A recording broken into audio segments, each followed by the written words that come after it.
that only 29% of teachers are highly satisfied with current professional development offerings? They describe the ideal professional learning experience should be relevant, interactive, delivered by experts, and sustained over time.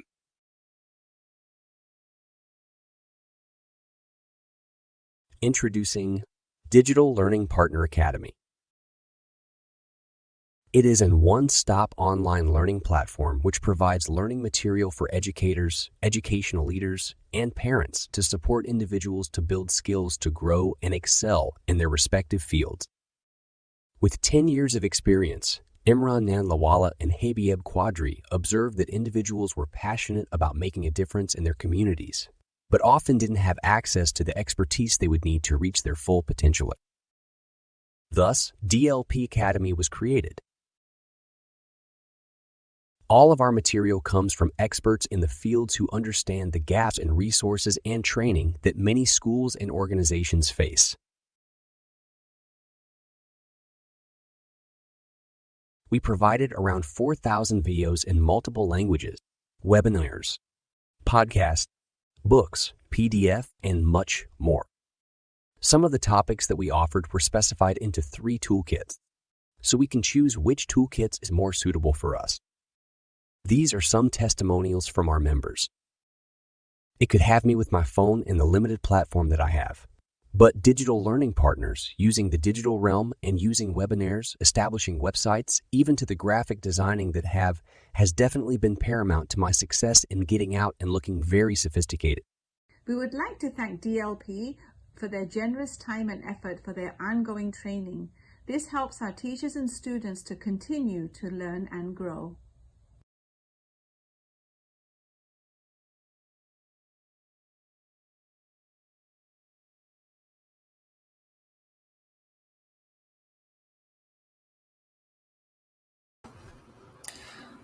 Welcome back to School's Out, but Learning Continues. This is Imran Nanlawala, and this is day 2 of our 2-day series. Yesterday, we had the honor of having Mr. Suleiman Jenkins from Johns Hopkins University, and all the way from Dubai, we had Yahya Van Roy. And today, we have a couple special guests as well. We're going to have an individual that co-founded the organization, the Wallaway Foundation, with myself, Habib Quadri, who will be presenting second. And our first presenter for today will be Sister Sadia Sharif, who is a graduate from the University of Chicago, the prestigious University of Chicago. She has a master's in education from Stanford University. She's been in the field of education for over 20 years. And currently, she is serving as the principal for the middle school and high school at the prestigious MCC Academy. So without further ado, I will bring on our first presenter for the day, Miss Sadia Sharif. Assalamu alaikum, Sister Sadia. How are you? Oh, walaikum salam. How are you, Brother Imran? I'm doing great. So I will, if you don't mind sharing your screen again, if you can share your screen. I think it's not shared at the moment. Okay. And then just a reminder to everybody, this webinar is brought to you by the Wallaway Foundation. Please visit the wallawayfoundation.org to learn more about our organization. And do download our free teacher training app, which is available on iOS and Android devices, along with Roku TV. For that app, you can get access to it on dlpacademy.com. Just follow the scrolling at the bottom of the screen and you'll get that. And the floor is yours, Sister Sadia. Okay, assalamu alaikum, everyone. I'm so excited to be here today. Today is basically meant for teachers, and I wanted to go over how to maximize summer break for teachers. We have teachers from around the world here, so I don't know what summer break constitutes from, but our school just got out about a week ago. Others may have ended around May. If you're in the United States, somewhere in May and June is when typically elementary, middle, and high schools end in the United States. So I'm just going to go over different R's that will help teachers plan out their summer vacation. The first one is reflect. One thing I encourage teachers to do at the end of any school year is to reflect. And why that must be done right away is because reflection needs to be current and present. if you don't reflect right away and you say you're going to wait till the next school year starts, so you're going to reflect in August or so, you may have forgotten some things that are extremely important that you need to set your tone for your next school year. So reflect on the school year. What went well? What do you want to change? What are areas that you need to improve upon? These are things that must be done immediately after the school year. I strongly encourage you to do this with either an instructional coach if you have, the administration, another colleague, or if there is no one, reflect with yourself. The reason I encourage you to do it with someone else is because it's nice to have another eye. So maybe you'll miss some things that someone else can help you see. So reflection for me is, of course, you should always self-reflect, but if you do it with another colleague, a collaborator, a coach, it will be more effective, I feel, in terms of planning for the future, the next school year. And if you have any questions, please write them in the chat box and I'll get to them.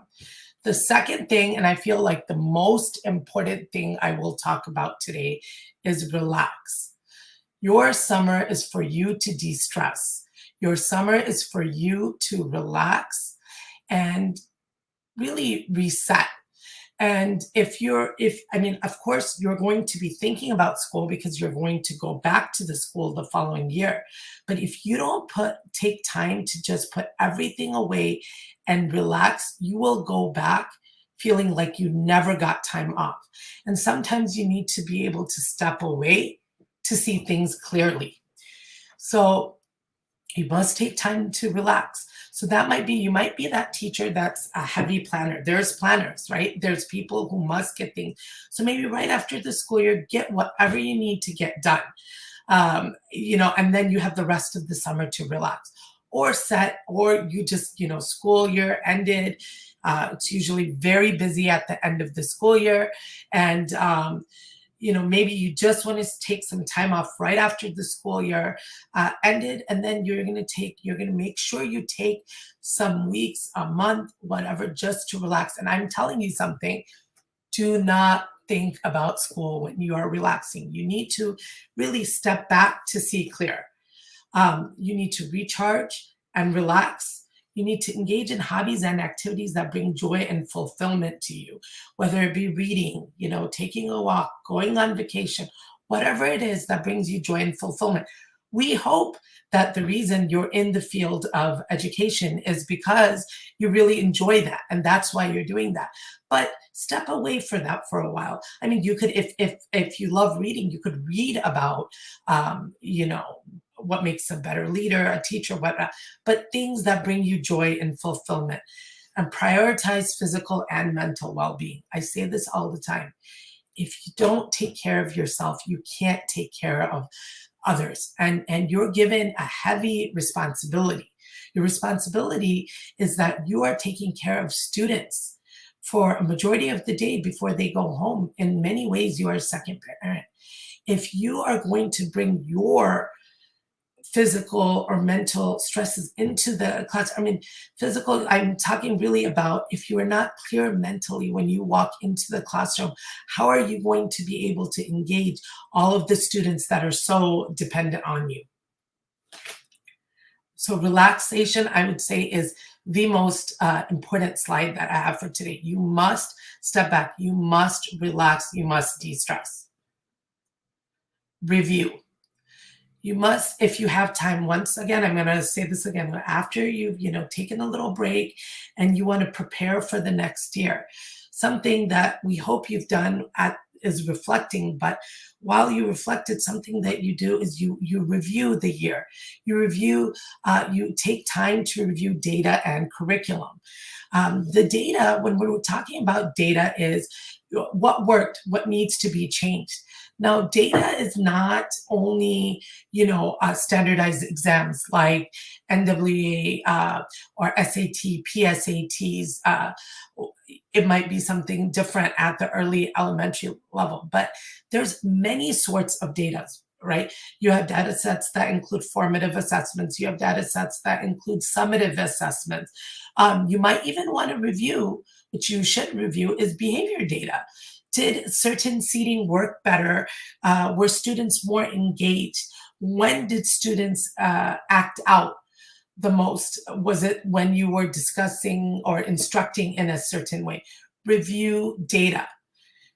Then, and also review curriculum. Any changes? You might even want to work on your scope and sequence. I put a sample here on the bottom of a scope and sequence. This is, literature teacher, first 9 weeks of schools. Usually what schools do is they have teachers map out the scope and sequence for the year. And the benefits of mapping out a scope and sequence is it really helps a teacher to check, am I on track? Am I prioritizing what needs to be done?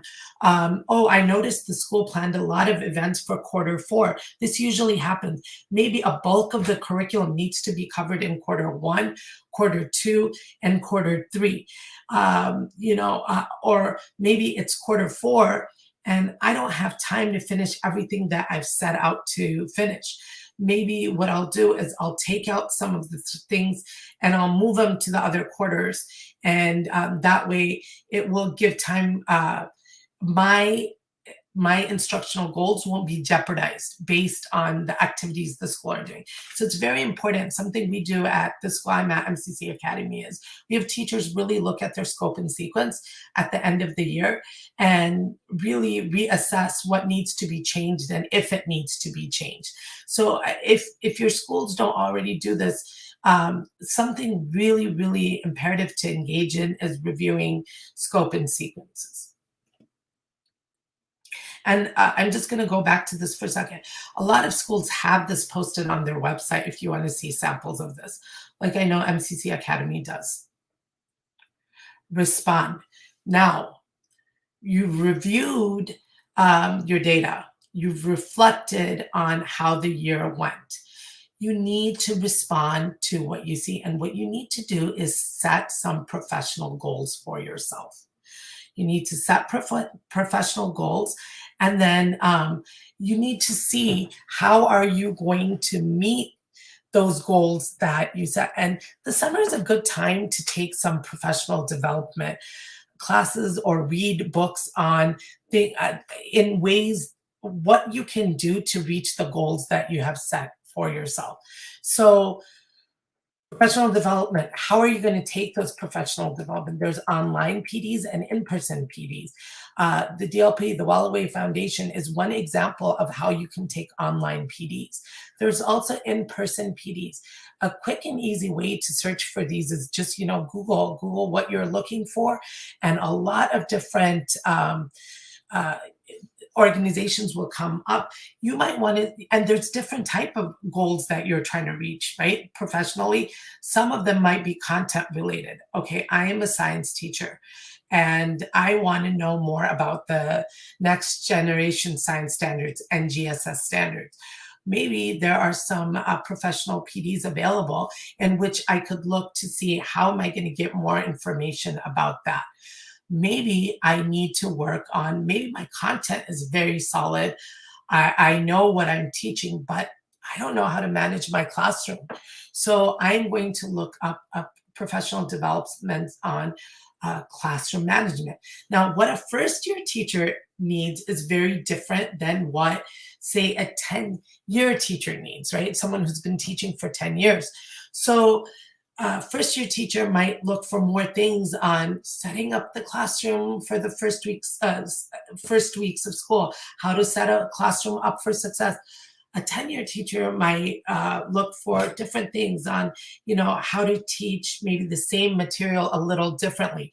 There's always something to learn, always. Something that I've heard from veteran teachers in my years of doing admin is, we've been doing this for a long time.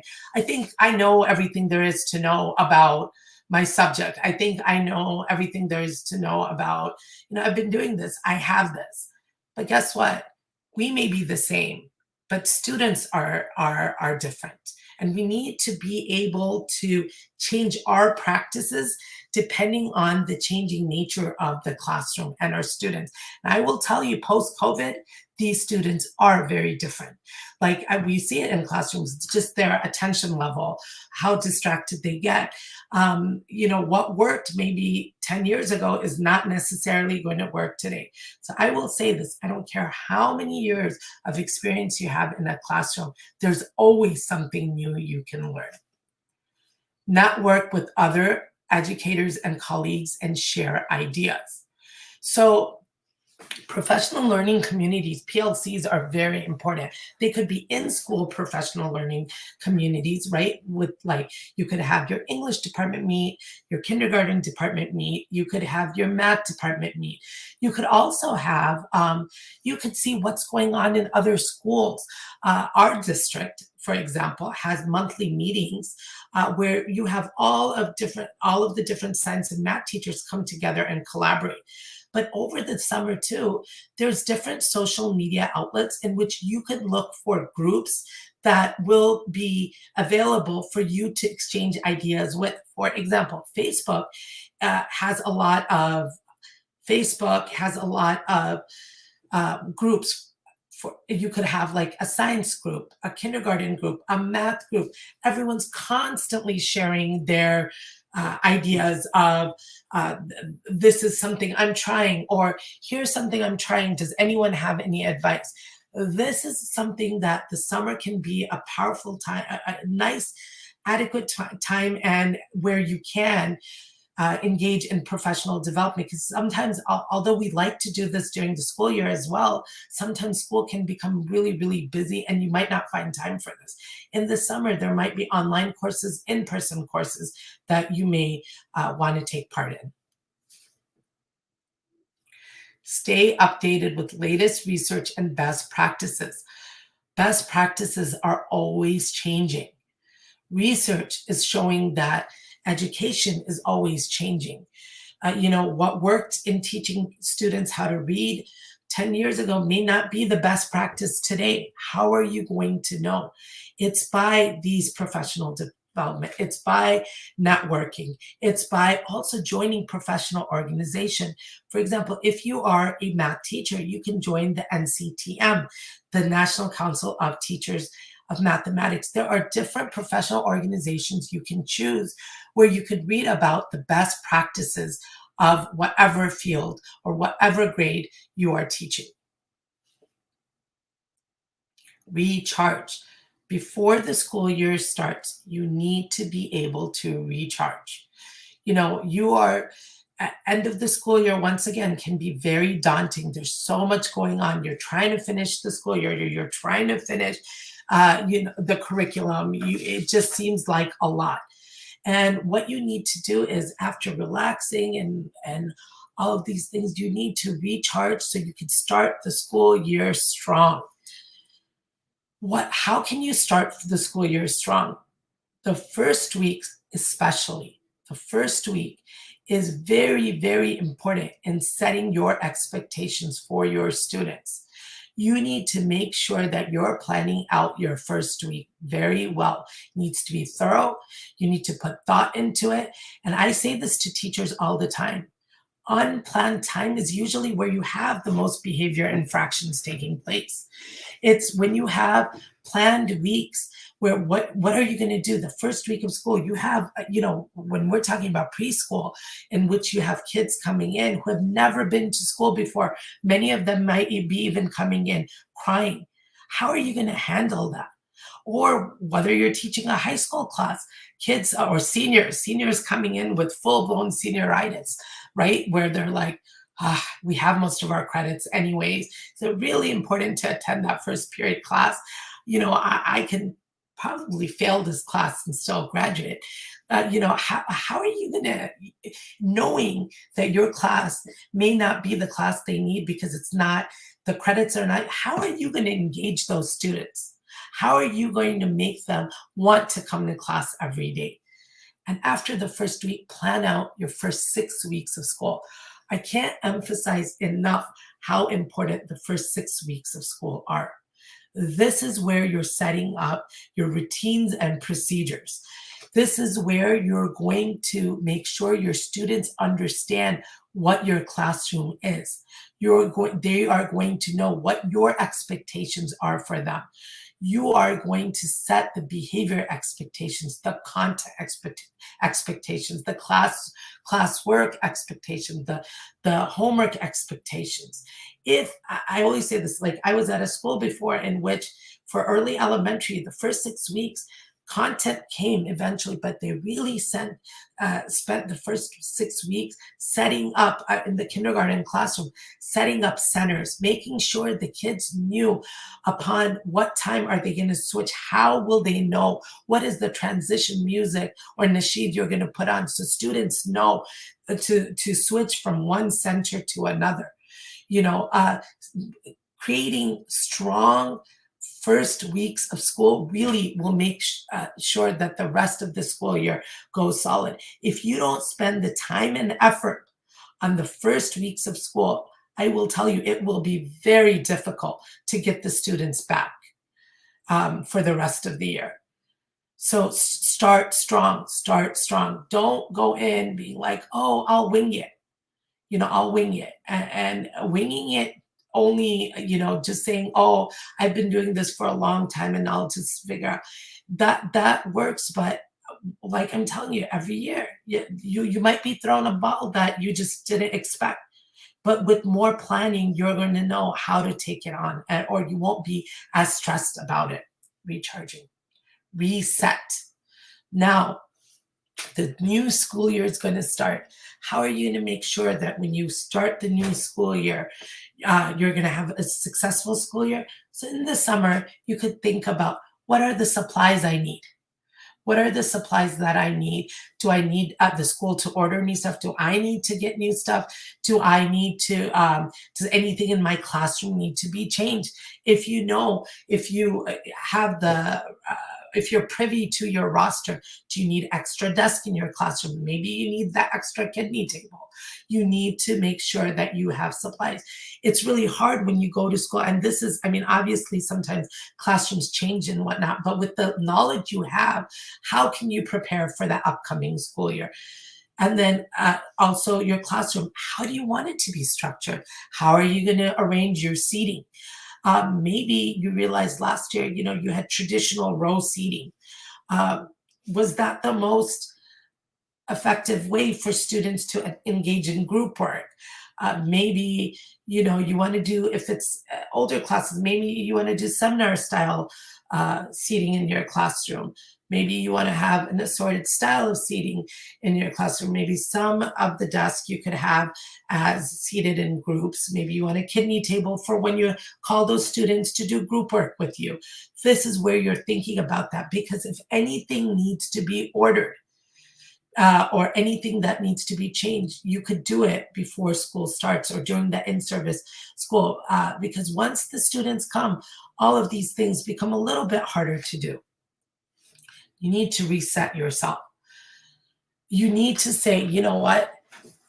10 months past of the school year, I'm getting this summer break. I'm going to go back in, reset, whatever. You might have had challenges you didn't expect. You might have had some health challenge that this year you didn't expect. Something might have happened to family members of yours. Students, we had in our school, you may have even had students go through loss in their families. There might be things that happened during the last school year. While you reflect on it, while you review it, you're also resetting so you could come back to school with a positive attitude, because your mindset definitely affects the students that you're going to teach. The last thing is restart. Okay, we're going to restart again. We're starting a new school year. You're going to, what are some ways to effectively restart the school year? Before school starts, it's nice to, send a postcard or write an email to parents and students introducing yourself. especially at the early childhood level. Some of these students might be coming in, and you're the first person that the first time they're going to be going to school, leaving their parents.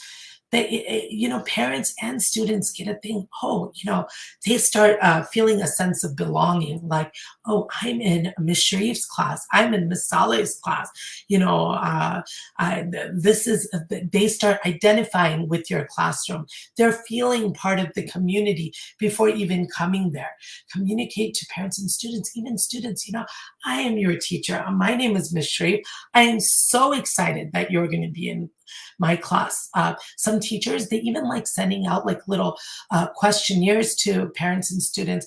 Please let me know what I need to know to make this an effective school year to make this a effective school year for your students. Maybe, I'd like to know if a child has allergies, or maybe, I've had students in my class who might have even had selective mutism, where they did not speak at all, and they identify with one teacher or one student that they're more comfortable with. These kind of things really will help me out when I start interacting with my class at the beginning of the school year.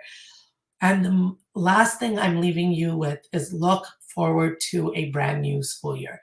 Look forward to it. Look forward to it, because this is another 10 months that you're going to go into. Start thinking. We're always talking about fixed mindset and growth mindset. Go in with a growth mindset. You know what? Yeah, some things might have not worked out how I planned it to last year. And we say this again and again, right? Where we plan and Allah is the best of planners. Like, life doesn't always work the same way that we expect it to work out, but we may have had challenges, but you know what, we overcame those. We finished the last year, and this year we're going to go into the brand new school year with this positive outlook, with this positive mindset, and a growth mindset. And we're going to make dua that Allah subhanahu wa ta'ala, makes the next upcoming school year a great one.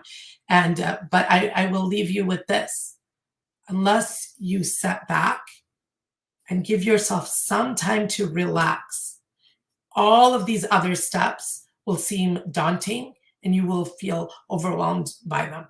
But if you just give yourself some time to really reflect, relax, see things clearly, and come forth, and then start doing these things, I think you'll start the next school year in a strong way. Jazakallah khair. If there's any questions, I could answer them at this point. Thank you, Sister Sadia. Yes, we'll wait a few moments for the questions to come in, if there are any. And we'll also bring in Habib, if he wants to give any reflections or add anything to what you mentioned. Habib, how are you? You're on mute, by the way. You're still on mute. There we go. Yeah, I'm doing well. So Sister Sadia mentioned some really, really interesting points. Obviously, one of the points that resonated with me was she mentioned something I brought up yesterday with my own teaching experience, which was like, when we go into teaching with the fixed mindset, like, I'm the educator, I'm the teacher, I'm the specialist, I have the degrees, that's it. I'm good to go, right? I can't really learn much from my interactions with my students. Maybe I can't even pick up any tips and tricks from my fellow teachers. So that was one thing that resonated with me. But if you want to add something, please do so. Yeah, I kind of liked it. I think one of the key points, and I think a lot of people don't do, is taking care of themselves. And so I think when she made that, that point of kind of, having recharging or, on your own, reflecting on your own, but then taking care of yourself, I think that was good, because, I was kind of taking points. So when she had that rest, right? So after reflect to rest, I thought having rest is something that people don't sometimes take care of themselves. To take care of others, you got to take care of yourself. So I thought that was a really solid point. And then the idea is that when you rest and then you reflect, and you got to reset yourself. So coming back to your point, that we all have to kind of, not just the social, the emotional aspect of reset and kind of rethink of how we could get better, but from the cognitive ability of really looking at new best practices. As yes, kids are changing, society's changing, parents' expectations are changing. So that means we can't always change them, but we could change ourselves, right? And that's sometimes easier to do with that. So solid stuff, solid stuff. Thank you so much, Ms. Sharif. So I'm blessed to have her at our school, mashallah. So Sister Sadia, there are no questions that came in, so thank you for your time, and we look forward to having you on again in the future.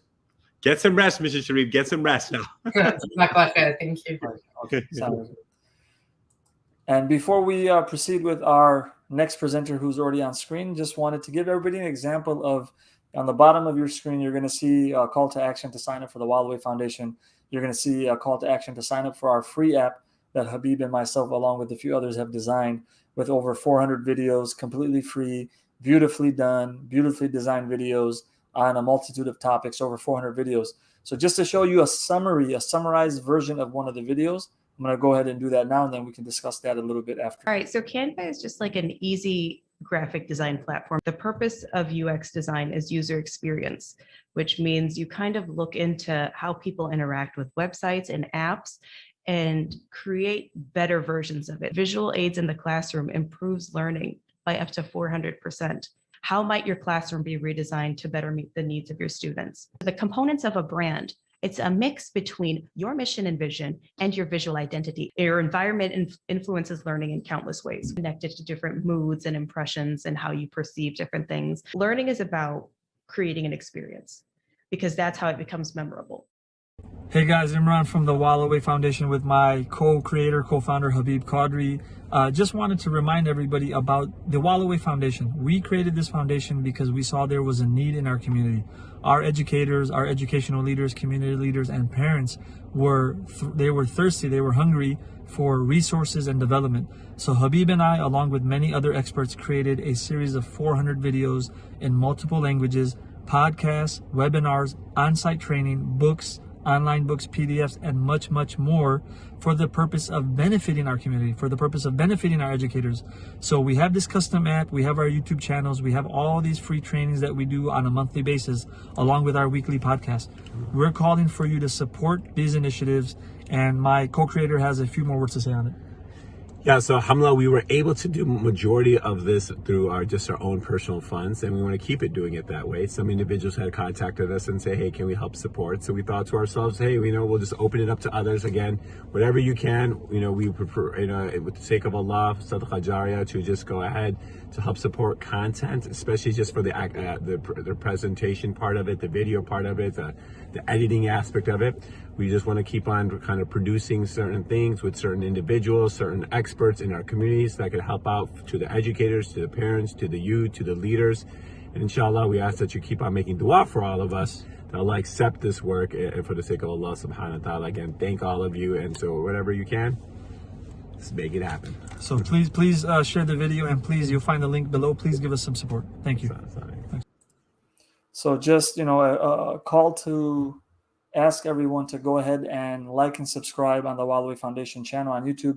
Go visit thewildawayfoundation.org, visit dlpacademy.com, and if you're a Sunday school teacher, weekend school, full-time, evening teacher, whatever you are, you can benefit from all the content that Habib, myself, individuals like Sadia from University of Chicago, Suleiman Jenkins, who works at Johns Hopkins University, all these talented individuals who have come together to put this content together. Go check it out, download it.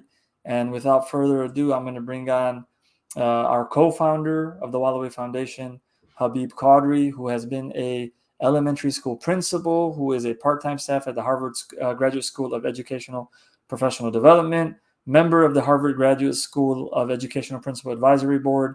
He's co-authored many books, board chair of MINA, Muslim Youth of North America, and board member of various other organizations. So without further ado, I will bring on Mr. Habib Qadri. Assalamu alaikum. Wa alaikum salam. Welcome back. Alhamdulillah, great. Alhamdulillah, Rabbil Alameen, wa salatu wa salam ala Rasulil Kareem. Hey, just really quick, I think what's first exciting, especially on this topic, right? So now you just had Sister Sadia talk to educators and saying what they need to do. But the constituents as educators deal with or work with are the students. And it's so important that on this regarding students, that the first aspect is that the summer, which is a great time for them, they need to kind of recharge, have their own time to kind of, take care of themselves. but there's something that you've seen research for anyone who's an educator. And so any of the parents who are listening, there's a thing they call the summer slide. And now what's the situation? The summer slide, what research shows that there are like about 40% of the population, they don't do anything. So it takes the first 2 months to kind of do some reviews, right? Think about if you're not exercising for 2.5 months, if you're not weightlifting for 2.5 months, if you're not doing something that you do habitually, there is going to be a break for you to bring it back, right? If you haven't ran every mile and for 2.5 months you didn't run, it's not going to be easy to run 4 or 5 miles again, right? You're going to have to build back up again. If you're not weightlifting for about 2.5 months, it's going to be there. You stop playing a sport or like an instrument or something that you will consistently do, and you stop for some time, it's going to take some time to get back to that same level, right? You could get back to level, but that happens. So think about it in that same way. Now, the same aspect of this is that you just had COVID, where the COVID slide of people for one whole year maybe didn't have full education. They had 30 minutes online, quickly just getting the basic necessities they need. So plus that could make a big issue. So we wanted to make sure what are some things we could do as parents, and if all of us who are educators could suggest to parents, because parents always say, what should we do with our kids? I wanted to kind of show you some tips that we could go ahead and kind of go with that. So yeah, if you don't mind, you're going to have to tell me when to switch the slides. And yes, you could go next slide. Yeah. Okay. Right. So we just kind of talked about this 40%, right, catching up. So this is where this idea of learning is lost in summer, right? So what we're going to try to do is what are some tips that we could share with our parents and the parents who are here, what they could do. And a lot of us as teachers have students, and sometimes we get uncomfortable, kind of relaxed too. So here's some tips that you'll see in the next slide. Okay, so the first part is creating a structured schedule, dedicating learning time each day.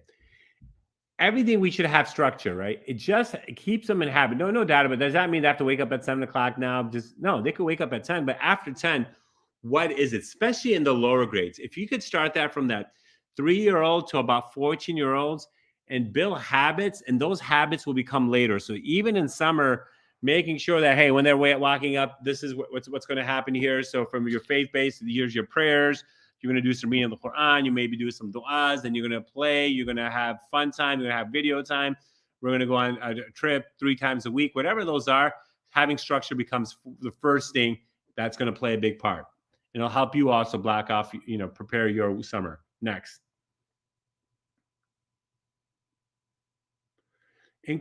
So now what happens is now if you know that you have structure in academia, especially at the reading and math, the second aspect becomes praying, the religious aspect. So making sure that 5 daily prayers become reading the adhkars, sectioning off time to read the Quran, even if that's a page a day to keep the shaitan away, setting summer goals to memorize the Quran, having certain things, weekly Friday prayer traditions, going to the Friday prayers, and say maybe if there's a public school that haven't been able to do that, now they have that. You want to make that happen and say, look, Allah might be merciful because you're at a school that you don't have Jummah prayers or you're not able to get out. Here's some opportunities that you can, or as they get older, how do you establish that in the public school arena too? But these are certain things that I think play a big part, which is number 2. So after structure, making sure religious practices are played a part. Next.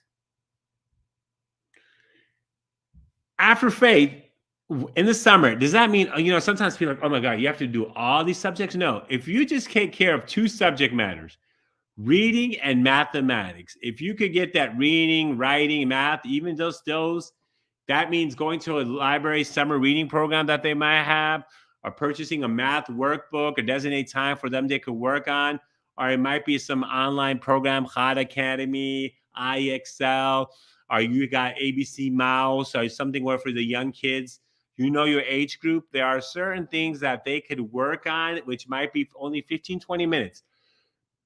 And that's the key. I'd rather have something be done every day or every other day for 10, 15 minutes than try doing it once a week. Doing something small, but doing it consistent is better, even psychologically, mentally, socially, even in our faith, right? The prophet said, do something small, but do it every day. There's barakah in it, right? Just doing crash course 2 weeks before school starts is not helping. Planning through it will just bring also lifelong habits for kids. So number 4.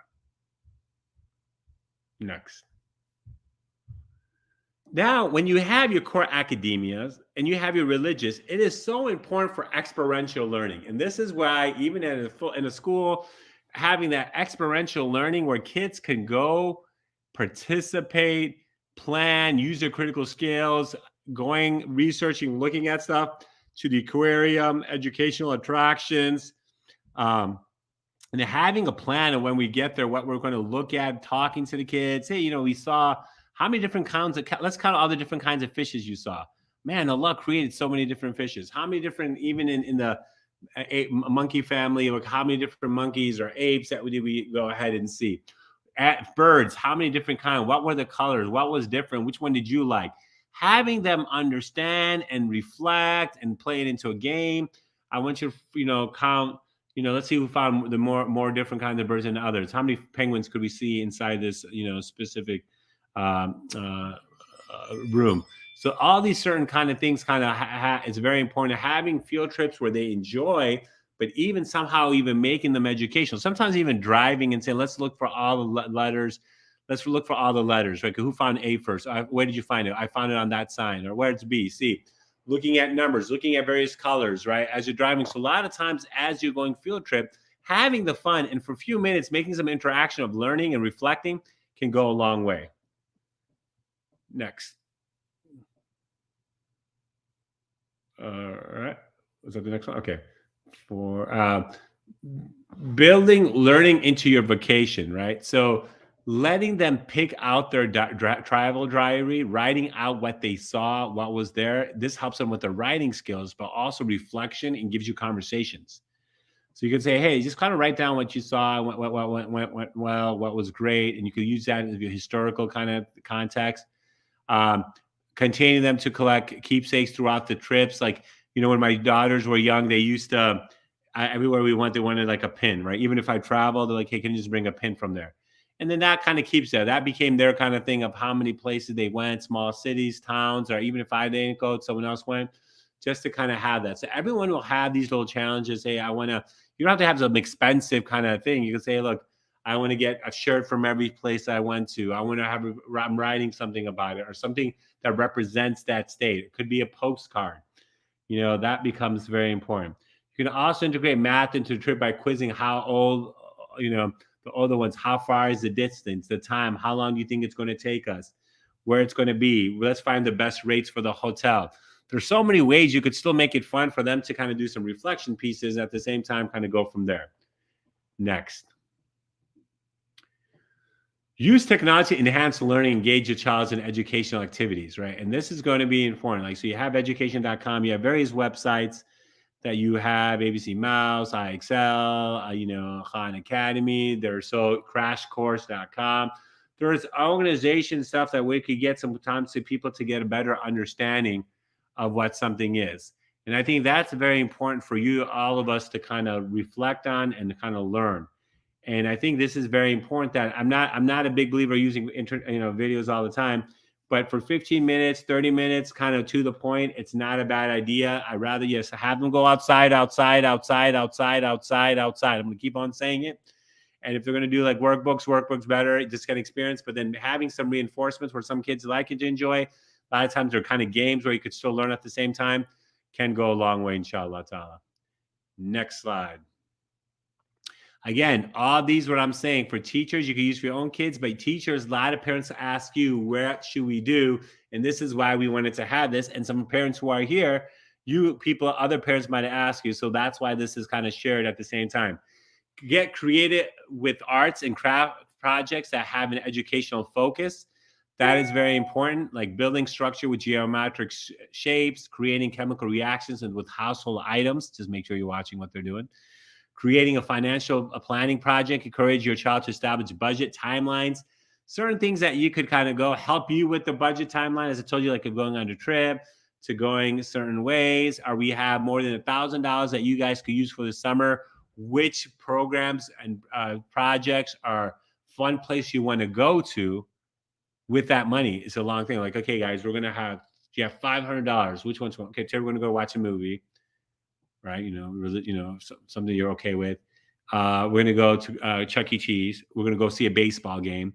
And then you have them have this understanding of writing out, planning out stuff goes a long way and be very beneficial. Next slide. Considering college. You don't need to wait until your child is a senior to start planning your college. Going to see universities or places that you want them to be, or to see what they're striving for, it's like you make them see it. Like even for me, sports, I got to watch a baseball game at the stadium. I think I'm like, man, I want to go here. This would be so awesome. Went to a college game, like I want to go here. I went to a high school game, like I want to play one time at a high school stadium. See the crowd, right? Those sometimes for you to achieve it, you got to dream it, and sometimes you just got to see it and say, well, I saw someone else do it. Why not me? And that's one thing we want to go ahead and strive in our kids, that never think anything's impossible, right? And that's kind of a big thing. I used to see someone like write a book, like, you know what? I think I should be able to write a book. Or you know what? I saw this person, present to someone. I think I maybe be able to do that. And what a lot of different sides. I, saw someone play sports. Say, I think I want to do that. So everything that all of us, sometimes we see it and that can inspire us. And that's why it's so important to giving these opportunities for these individuals, or having some others come that. So that's why these are some things that could be for elementary, middle school, but even high school individuals. And sometimes starting at a young age to get them where they want to go is awesome than waiting until the last minute. And kids are like, well, okay, why is it important? So keeping that in mind, right? I'm just trying to get short and sweet to certain points and certain things. Question number 10. Next. Stay active, right? So one of the other factors is that I'm a big believer, the movement plays a big part. Sports brings character and resilience. What are we seeing with kids?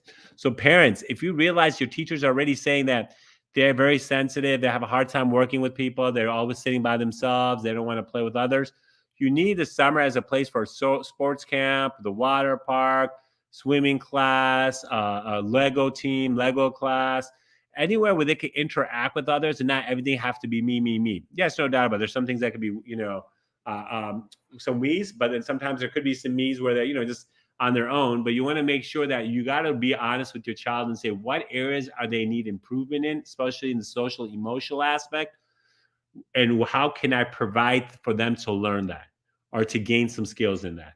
And that would go a long way, right? So having bike rides and stuff like that, the less you could do video games, the better, right? If that's 1 hour and that's it, you have to put that structure in the house so they could be more stay active. So even if you're playing board games that we did Connect 4, or we used to do checkers or chess, or Monopoly, those are great interaction games where there's still movement, they're still learning, but they don't have to just be on the video. Just because if you already know a kid already has a hard time focusing and having attention, the last thing you want to just do is giving more stuff where it's just choo all the time. But if they could start learning habits of trying to self-soothe themselves with games that are not always like flash, that could go a long way. Next. This next one, safety. And I'm going to tell you one part is like all these things I want you guys to do. But at summer, a lot of times things happen where kids go to ERs or hurt. So what you want to also do is keep this in mind. And this is when it's one of the things a lot, like especially like at the pool. If you're going to go swimming, you have to know what your kids' limits are. Open water, lakes, oceans, having a life jacket, having that. Even elementary, middle school, they're like, I'm good. It's better to have it. Those things can go a long way. If it's small pool where they go there and there's a life jacket, but I've had situations of people I've known where that has become a thing, especially in those summer when they're going and kids, a lot protect from someone from drowning. So keeping that in mind. So that's one part of safety. I'm going to give you 10 tips for the safety. So it's all about just learning the cognitive ability and social emotional, but we also want to make sure we have them come back to the next school year. The other aspects of the next slide is keeping an eye out in public, right? So, so that means having them learn safety words when they're vacationing, going to the bathroom, having someone go. If your daughter's going to the bathroom, always go in twos or stay out there, go with them, making sure online, making sure there's safety, not meeting in large crowds, understanding the rules and regulations, who the individuals are, making sure where they are. If they're upper grade kids, tracking them and knowing where they are at all times. I don't care how old they are. My daughter's 18. I'm still like, I need to be like, where are you? I could follow you. And then I could just look on my phone. And if I don't, I call them like, why can't I see where you are? So keep that in mind. Number 2. Number 3.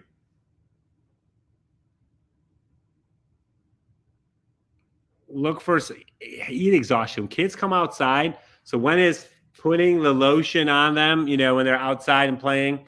But the same thing is heat exhaustion too, when they're playing outside, giving them enough water and not Coke and drinks, right?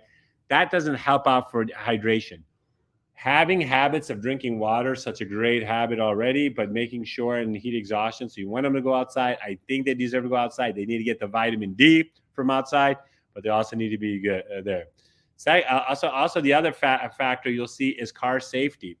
Making sure the seatbelts, especially some of your teenagers when they go with their friends, is putting the seatbelts on in the back. Car accidents happen. It was a sad situation in Minnesota. Someone had 5 girls passed away. We see that a lot of times in kids. Some of these younger teenagers were having motorcycles and being safety about that, and I make them understand wearing their helmets. Bicycle when they're wearing their helmets, very important to keep that in mind. Next slide. As we talked about preventing skin, from the sun, so making sure they having those lotions, have those habits, because I think it's something that you want to go ahead and do, especially if they're lighter skins. Skin cancer is something, but a lot of these can be prevented if you do at a young age. I'll protect all of our kids. Bug bites. If you're in an area where there are mosquitoes, having certain things, keeping in mind, teaching them how and what they need to do plays a big part. Next slide. Right. July 4th is coming, so I wanted to put this in. Fireworks, safety. You see so many kids with their fingers, get hurt. They think they know. And sometimes, you have to be careful. And the idea of having them have the lighters on their hands, kind of not, matching, having a distance where they can enjoy. A lot of times as they get older, their friends bring in something they try to do it on their own, and they don't realize the dangers of it. You see adults lose their fingers. You've seen kids lose their fingers. You've seen like some of those rockets hit someone, or it could start a fire in some backyard. Making sure when you do it it just happened 2 weeks ago. We were at a place, fireworks, right? Everyone's kind of had that, but the little apparatus that caught on fire, right? And it slowly, no one realized until a point we noticed, and it kind of got to a point. But like we were able to put Sam. This is something where all adults were there. We thought it was there. Everyone's kind of playing. Then when some kids like, wait a minute, there's still a small fire, and that small fire became into at least significant, noticeable kind of thing. But alhamdulillah, didn't spread because we put it in a safe parameter. There's nothing for it to spread to. But alhamdulillah, it's something we keep in mind. So drinking enough water. We talk about dehydration. Next slide. Kids sometimes monkey around, you have 200,000 kids go to ER on the playground. And it happens a lot where we kind of let your kids do because you want to talk to your friends, but sometimes they want to be courageous, which is great. Climbing up this, the slide back the other way, those tubes, climbing over the tubes, trying to jump from high things, the monkey bars. So you need to be aware of their surroundings, understand. You want them to take some chances, right? That's how you build encouragement and strength. But at the same time, you want to make sure that we have to be smart in what's going on, right? And we talked about the wearing of jackets, even on a live thing. So even going to the pool and having fun, but making sure having jackets, kayaking, ocean, please, it happens. Educator, you always hear another educator saying, yeah, our kids, someone this summer we found out they got some damage in the brain, for being in the water for too long. So Allah protect our kids by keeping these things in mind, right? So the idea is that we want them to learn academically, we want them to have fun, but we want to also keep these things in mind. Next slide.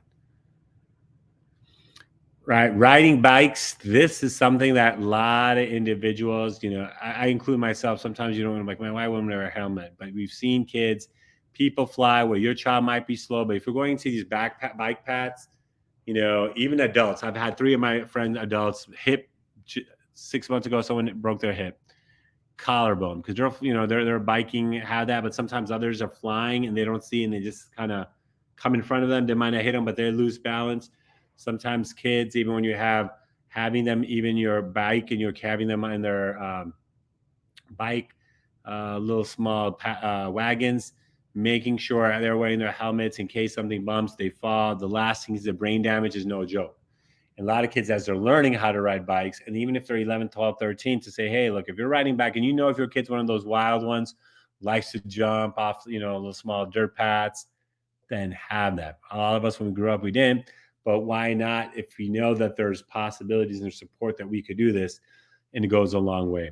So a lot of these were kind of points that I wanted to kind of share for us to realize the importance from an academia standpoint that they're going to learn from the reading and math, from a social aspect by putting them in after-school programs and groups where they have to work with others, the social emotional aspect of letting them play in communities or park districts where they have to learn how to engage.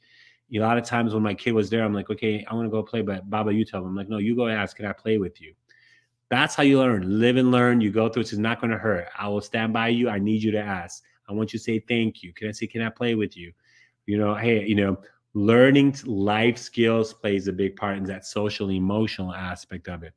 So keeping these factors, cognitive, social emotional, aspect, then when you're playing and all these other things, you can build that resilience and stuff that could kind of go a long way. And then lastly, which, as we had kind of talked about, is also being aware of the safeties of life, from the internet to what we just talked about. So hopefully as parents, enjoy, but don't forget faith as number one, character, academics. Get those three things. As we do our best, Allah will take care of the rest, or God Almighty will take care of the rest of people of other faiths. Take care. Awesome. Thank you for that session. And we'll use the last few minutes of you just kind of to talk about the foundation, talk about the app, and, just encouraging those to. So, you've recorded a lot of the lion's share of the videos for the app. So can you just, from memory, do you recall some of the topics that we've covered in the videos? Yeah, playing outside. we've had that, I think, at the park district. So one of the things I want you to realize when you see downstairs and you see where it says membership educational app, I want everyone to realize sign up means it's a free sign up. There's no cost, right? So next time I want signs that says free Imran, right? and so that way people to realize, and we want this to be resources all over the world. Allah has blessed both of us. We go throughout the overseas. We've gone to many schools, many communities, and we want to make sure we have access and support for all of educators, parents, administrators, and I think that plays a big part. So I think that's why some of these videos that we have are not just dedicated to educators, but we have for parents, for administrators, community leaders, faith-based leaders, just to kind of understand, what the thought process of our kids are. And I think we're all sharing and learning from each other. And so Imran has set up this process from Wallaway Foundation to just 400 or 500 different videos, and we're kind of bringing out more. So it could be from a podcast, it could be a 1-minute video, mentor minutes. There's various options. So I think it's very important for you guys, all of you, to go. And I'm really excited. I know yesterday there was a lot of people from Pakistan, and we want to had the opportunity to go last year. And maybe, I don't know if someone there, but someone had said, hey, why don't you make videos? So we kind of took your idea and said, you know what, we're going to do this as we went to overseas. So really excited as this summer we're going to be having an opportunity to go visit a few countries. So it'll be a great learning experience for us too. Please participate in the Wallaway Foundation and in getting information and then sharing with others. And then we also have articles and some other factors that we've kind of sometimes are right where Imran's kind enough to pass that on to others too. Yes, and we have, as Habib mentioned, everything is free. We have our podcasts that we do with different community leaders. In the last month or so, we've interviewed heads of schools from different countries. We've interviewed individuals who are award recipients for their contributions in the field of education. We've talked to mental health experts to help us understand how to best deal with our kids in a post-COVID world. So our job is really, and our mission is to utilize the individuals that we have in our community, their expertise, and just put out that material for free. And whatever connections people make, you make those connections, you can reach out to those individuals. Habib, you want to say something? Yeah, with the other part, I want to understand is that, how we, Sister Sadia brought up this about taking care, rejuvenating yourself. The other part of Wallaway Foundation, and I think some people don't forget, is that we have this whole thing on, there's a lot of based on athletics and exercise and eating and right. I was just watching, it was just earlier, just on my own with a lady was just talking about, eating healthy foods and how that plays a big part. Not if you don't have certain specific foods, probiotic foods, and she was giving some things, for good. Dr. Maria. What's her name? Dr. Maria. Yeah, I was just watching these 1 minute videos, right? I was just trying to, I was something about food, especially as I'm getting older. I realized how much food plays a big part, and exercising in various individuals. So I've seen that plays a big part to be successful, and I realize how important health is, right? To kind of take care of, or when you get sick, how important if you had a healthy lifestyle to help you overcome that, right? And I think that played a big part. Even I had a situation about a few years ago where the doctor had said, "Hey, I'm going to have chemo, which is going to be a very strong, it's going to take effect on your body. But one thing he said, hey, you're somewhat in decent health in the sense of your shape. So your body, you will take some toll, but it looks like, for people who are already not in good health, that could just give a double whammy, right? Because it might too much be a shock to the body. So these are just kind of like other factors I think really keeps ourselves going. And we have a friend and contributor to the foundation. We have Sheikh Saad saying, I know Imran is into coaching and working out, as well as Habib and yourself, Sheikh Saad. So would you both be able to create a teacher workout videos? I think we can definitely facilitate that, and feel like if you can give us easy exercises, we can keep ourselves physically and as a result mentally healthy throughout the summer. Definitely. And as Habib alluded to, right, it's really looking at the community holistically. Right, we do focus on education, but even education is a very loose word. Well, we're working on Sunday school teachers, parents, because parents are the biggest and the best educators, right? Parents are the ones who are preparing the kids, sending the kids to school, and then you're splitting the time between your teachers and the parents in terms of who spends the most time with the kids. So we're trying to create resources that holistically take care of all the individuals within the community. That is why we had Dr. Maria on, who is a holistic nutritionist. She's a holistic pharmacist. She's done a few webinars for us, comprehensive multiple-part webinars dedicated to our community and specifically our schools, right? How can we improve cafeteria lunches? How can we improve the health of our students in the classroom? So one thing that she mentioned is kids don't nearly get enough water that they need. So she brought up tips on how they can get more water, how they can get more movement, how we can introduce better food into the classroom, and just, simple things like walking, right? I try to make it a regular part of my day. And I hate to say it like this, as we're getting older, right? And maybe we can't do some of the things that we used to do, but we still have to find ways to be active. So what I try to do is I try to walk, and I walk with purpose, right? I add a little arm swing in there, engage the core, increase the speed a little bit, feel that burn. So great suggestion from our brother and our friend Sheikh Saad. And thank you again, Habib, for your time and the efforts as always. And, as Habib mentioned to everybody, everything's free. So sign up at the wallawayfoundation.org. Download the app. You have an iPhone, we got you covered. You got an Android, we got you covered.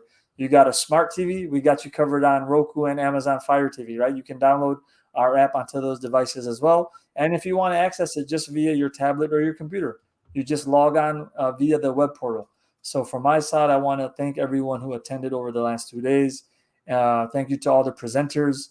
We'll make sure we add their bios and their links in the descriptions of the videos. And Habib, I'll give you the last word to close this out. Yeah, I think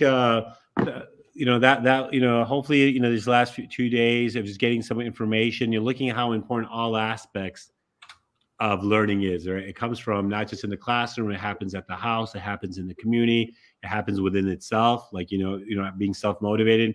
I think that's kind of like the thing, the whole idea of the holistic of learning, and it's through our Prophet's way. I think that's why people forget, like everything that I've really learned in education or research about leadership to education or motivating, I've realized a lot of it connects back to a lot of our traditions of our Prophet, of the way, Sallallahu, peace be upon him. I'm just kind of going through. So I think it's just been kind of fascinating. And that's just from a religious standpoint, and even separating from a religious standpoint, just overall how more than ever before we are educating not just the mental capacity and the cognitive abilities of a child, but really the other aspects of a child to be successful from the social, emotional, and especially the mental state than ever before.